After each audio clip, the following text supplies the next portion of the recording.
আরেকটি খবর আমি এই মুহূর্তে দেখতে পাচ্ছি, যেটি আমাদেরকে ভাবনায় ফেলে দেয় কিছুটা। দর্শক, অল বাংলা নিউজ পেপার কোন পত্রিকা কি লিখেছে?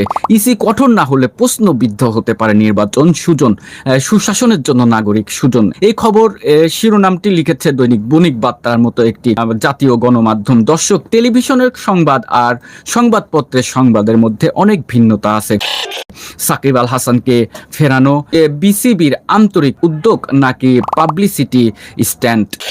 বিবিসি নিউজের আরো একটি গুরুত্বপূর্ণ খবর, আওয়ামী লীগের ভোট নিয়ে টানাটানি। এছাড়া আরো সব গুরুত্বপূর্ণ খবর রয়েছে যে দেশ রূপান্তর পত্রিকায়, যেটি লিখেছে যে আওয়ামী লীগের ভোট নিয়ে টানাটানি।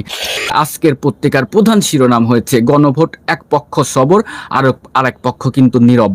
যুগান্তর পত্রিকার আরো একটি গুরুত্বপূর্ণ খবর হয়েছে অসহিংস হয়ে উঠেছে রাজনীতি। দর্শক, বাংলাদেশ নিয়ে কি ভাবছেন আর বাংলাদেশে কি হচ্ছে, পত্রিকা দেখে দেখে আমি আপনাদেরকে পড়ে শোনাচ্ছি।